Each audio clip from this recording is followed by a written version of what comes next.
नमस्कार दोस्तों, Bajrang education YouTube channel में आपका स्वागत है। उत्तर प्रदेश ग्राम पंचायत चुनाव 2026 की हर महत्वपूर्ण जानकारी सबसे पहले प्राप्त करने के लिए आप चैनल को सब्सक्राइब जरूर कर दें, वीडियो को लाइक और शेयर कर दें। आप उत्तर प्रदेश के कौन से जिले से हैं कमेंट करके बताएं, ताकि आपके ज़िले में ग्राम पंचायत चुनाव से जुड़ी कोई भी अपडेट आए उसकी जानकारी और सरकार की योजनाओं की अपडेट आप तक पहुँचा सकें।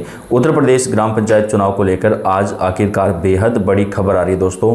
पंचायत चुनाव की तारीखों को लेकर और चुनाव में नए नियमों को लेकर सबसे बड़ी खबर आ चुकी है। इसके साथ ही आरक्षण को लेकर भी सरकार ने बड़ा अपडेट जारी किया है। तो उत्तर प्रदेश के ग्राम पंचायत चुनाव कब होंगे, 4 चरणों में चुनाव करवाए जाएंगे दोस्तों, और कुछ नए नियम भी लागू किए जा रहे हैं। तो पंचायत चुनाव से जुड़ी पूरी जानकारी आप तक हम पहुंचाएंगे, तो आपसे रिक्वेस्ट है वीडियो को लास्ट तक पूरा देखिएगा।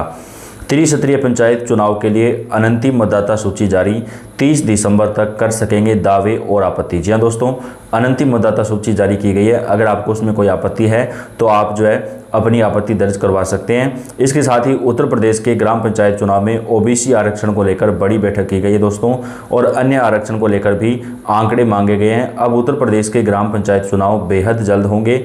योगी सरकार की तरफ से 200 करोड़ रुपए जो है वो ग्राम पंचायत चुनाव के लिए जारी कर दिए गए हैं, और सरकार ने चुनाव आयोग को हरी झंडी दे दी है पंचायत चुनाव कराने को लेकर। चुनाव आयोग 4 चरणों में जो है वो उत्तर प्रदेश के ग्राम पंचायत चुनाव संपन्न करवाने वाला है। उत्तर प्रदेश के ग्राम पंचायत चुनाव के लिए जो है मतदाता सूची का जो अभियान था वो लगभग कंप्लीट हो चुका है दोस्तों। फाइनल मतदाता सूची का प्रकाशन 6 फरवरी को कर दिया जाएगा, और उसी समय उत्तर प्रदेश के ग्राम पंचायत चुनाव में जो है आरक्षण जारी करके इसकी जो अधिसूचना है वो भी जारी कर दी जाएगी। तो अगर आप उत्तर प्रदेश में ग्राम पंचायत चुनाव में प्रत्याशी हैं तो अभी से अपना वोट मांगने का अभियान शुरू कर सकते हैं दोस्तों, क्योंकि चुनाव बेहद जल्द होने वाले हैं। लेकिन इस बार आरक्षण प्रक्रिया में भी बड़ा बदलाव देखने को मिल सकता है। तो कई ऐसे प्रत्याशी जो चुनाव लड़ना चाहते हैं, लेकिन अगर वहाँ पे आरक्षण लागू होगा तो वो अगर उस कैटेगरी में नहीं आते हैं तो चुनाव नहीं लड़ पाएंगे। तो सभी को आरक्षण सूची का इंतजार है कि आखिरकार आरक्षण सूची कब आएगी। तो दोस्तों, आरक्षण सूची बनाने का जो काम है वो शुरू कर दिया गया है सरकार की तरफ से।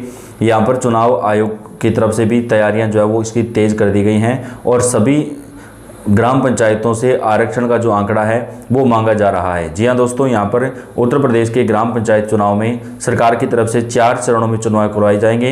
अप्रैल से लेकर के मई के बीच उत्तर प्रदेश के अंदर ग्राम पंचायत चुनाव कौन सी तारीखों को होंगे वो भी सामने आ चुकी है। यूपी में पंचायत चुनाव की तैयारियाँ तेज हो गई हैं। आरक्षण तय करने के लिए निदेशालय ने मांगे जनसंख्या के आंकड़े। जी हाँ दोस्तों, अब उत्तर प्रदेश के ग्राम पंचायत चुनाव में आरक्षण जो है वो तय करने का काम शुरू कर दिया गया है। पंचायत चुनाव को लेकर राज्य निर्वाचन आयोग की सख्ती के बाद अब पंचायत राज विभाग में भी तेजी दिखाई देने लगी है।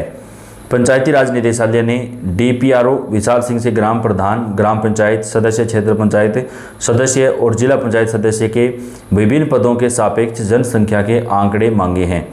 इन आंकड़ों के आधार पर ही ग्राम पंचायत में आरक्षित और अनारक्षित सीटों पर आरक्षण के बाद ही चुनाव प्रक्रिया शुरू होगी। चुनाव आयोग के स्तर पर मतदाता सूची का पुनरीक्षण कर लिया गया है। 2.25 लाख मतदाता पंचायत चुनाव में वोट देने के लिए बढ़ गए हैं। एक जिले की बात करें यहाँ पर, और लगभग जो है दोस्तों 1 करोड़ से ज़्यादा मतदाताओं की जो है वो नाम भी यहाँ पर काटे गए हैं। ऐसे लोग जो दूसरे राज्य या दूसरे जिले में थे, या फिर ऐसे लोग जो मर थे या फिर डुप्लीकेट वोट थे, उन लोगों के नाम काट दिए गए हैं। इसके साथ ही दोस्तों एसआईआर का जो काम है वो लगभग कंप्लीट हो चुका है। 30 दिसंबर तक जो है मतदाता सूची पर आपत्ति वगैरह दर्ज की जा सकती है, और उसके बाद में मतदाता सूची का जो फाइनल प्रकाशन है वो यहाँ पर 6 फरवरी को कर दिया जाएगा, और उसके बाद जो है यहाँ पर पंचायत चुनाव की आरक्षण जारी कर दी जाएगी और अधिसूचना भी आ जाएगी। अप्रैल मई के बीच में सरकार हर हाल में चुनाव संपन्न करवाना चाहती है, क्योंकि 2027 में विधानसभा चुनाव होने हैं दोस्तों। तो ऐसे में ये चुनाव सरकार जल्दी करवाना चाहती है, ताकि विधानसभा चुनाव की तैयारियां भी अच्छे तरीके से करवाई जा सके।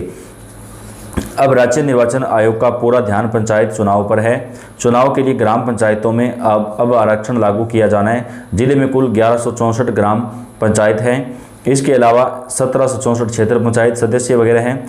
खारी जिले के बीजोआ ब्लॉक में पंचायत सदस्य सीटों पर परिसीमन किया गया है। तो दोस्तों, परिसीमन वगैरह का जो काम है वो भी लगभग कंप्लीट होने को है। यूपी में पंचायत चुनाव के लिए सरकार ने 200 करोड़ रुपए जो है वो जारी कर दिए हैं। तो अब जल्दी से जल्दी उत्तर प्रदेश के अंदर ग्राम पंचायत चुनाव संपन्न करवाए जाएंगे। उत्तर प्रदेश में प्रस्तावित त्रिस्तरीय पंचायत चुनाव की तैयारियों के लिए 200 करोड़ रुपए अनुपूरक बजट में दिए गए हैं। वर्तमान में पंचायत चुनाव की मतदाता सूची का गहन पुनरीक्षण अभियान जारी है। 6 फरवरी को अंतिम मतदाता सूची का प्रकाशन किया जाएगा। इसके अलावा राज्य बजट में राज्य निर्वाचन आयोग के नए भवन के लिए 24 करोड़ रुपए भी जारी किए गए हैं। जिला पंचायत शाहजहांपुर के भवन निर्माण में भी पैसा जारी किया गया। योगी सरकार की तरफ से ग्राम पंचायत चुनाव की तैयारियों को लेकर जायजा भी लिया गया दोस्तों। तो उत्तर प्रदेश के अंदर अब ग्राम पंचायत चुनाव बेहद जल्द सरकार की तरफ से संपन्न करवा लिए जाएंगे। ज़्यादा वक्त जो है वो चुनाव के अंदर अब नहीं लगने वाला है। यूपी पंचायत चुनाव में लखीमपुरी से देवरिया तक कौन कौन से ज़िले में कितने वोट बढ़े हैं, अगर दोस्तों बात करें तो पंचायत चुनाव के लिए मतदाता सूची तैयार हो रही है। इस बार पंचायत चुनाव में 12 करोड़ 69 लाख से अधिक मतदाता वोट करने वाले हैं, जबकि पिछले बार यह संख्या 12 करोड़ 29 लाख के करीब थी। पंचायत चुनाव के लिए 23 दिसंबर को ड्राफ्ट वोटर लिस्ट जारी कर दी गई है। वहीं फाइनल वोटर लिस्ट 6 फरवरी को जारी की जानी है। यूपी में जिला पंचायत, क्षेत्र पंचायत और ग्राम पंचायत के चुनाव में इस बार 1 करोड़ से अधिक वोटर पहली बार वोट डालेंगे। इनमें 15,71,000 वोटर ऐसे हैं जिन्होंने 18 साल की उम्र अभी पूरी की है। यूपी के त्रिस्तरीय पंचायत चुनाव में इस बार कुल सरकार की तरफ से जो है मतदाताओं 3% मतदाताओं का इजाफा देखने को मिला है। इस बार 1 करोड़ 80 लाख नए वोटर जोड़े गए हैं, लेकिन SIR के जरिए पिछले वोटर लिस्ट में 1 करोड़ 40 लाख नाम हटाए भी गए हैं। तो दोस्तों कितने नाम कटे आप सोच कर देखिए, 1 करोड़ 40 लाख, यानी कुछ राज्यों की तो जनसंख्या भी इतनी नहीं है जितने वोट उत्तर प्रदेश में काटे गए हैं, क्योंकि ये डुप्लीकेट वोटर थे या किसी अन्य कारण से इनके वोट कटे हैं। इस लिहाज से करीब 40 लाख ही मतदाता बढ़े हैं। नगर निगम, नगर पालिका और नगर पंचायतों की सीमा के विस्तार से तमाम ग्राम पंचायतों का इलाका उसमें समाहित हो गया है। ऐसे में 12 करोड़ 69 लाख के करीब वोटर हैं जो पंचायत चुनाव में भाग लेने जाएंगे। इस सूची में मामूली फेरबदल की ही संभावना है। उत्तर प्रदेश के अंदर ग्राम पंचायत चुनाव में 30 दिसंबर तक दावे और आपत्तियों की जो जांच है वो की जाएगी। 31 दिसंबर से 6 जनवरी के बीच निपटारा किया जाएगा। 6 फरवरी 2026 को फाइनल वोटर लिस्ट जो है वो जारी हो जाएगी। लखीमपुर जिले में 1,80,000 वोट, गोंडा में 1,62,000, सिद्धार्थनगर में 1,61,000 वोट बढ़े हैं। बहराइच में 1,29,000, शाहजहांपुर में 1,07,000, अलीगढ़ में 1,01,000, बलिया में 1,09,000, देवरिया में 1,04,000 और जौनपुर में 1,04,000 जो वोट हैं वो यहाँ पर बढ़े हैं। यूपी पंचायत चुनाव की फाइनल वोटर लिस्ट का प्रकाशन भी सरकार जल्दी से जल्दी चुनाव आयोग के द्वारा किया जाएगा। उत्तर प्रदेश के ग्राम पंचायत चुनाव में दोस्तों सरकार की तरफ से जो है शैक्षणिक योग्यता वगैरह पर भी बड़ा बदलाव देखने को मिल सकता है। उत्तर प्रदेश के ग्राम पंचायत चुनाव की जो तैयारियां हैं वो काफ़ी ज़्यादा जोर शोर से अभी चल रही है दोस्तों, और सरकार जल्दी से जल्दी पंचायत चुनाव संपन्न कराने पर काम कर रही है। और बताया जा रहा है कि अप्रैल से मई के बीच जो है उत्तर प्रदेश के ग्राम पंचायत चुनाव संपन्न करवा लिए जाएंगे। तो चुनाव से जुड़ी हर अपडेट आप तक पहुँचाएंगे। वीडियो को आप लाइक कर दें, चैनल को सब्सक्राइब करके बेल आइकन को दबाएँ। धन्यवाद।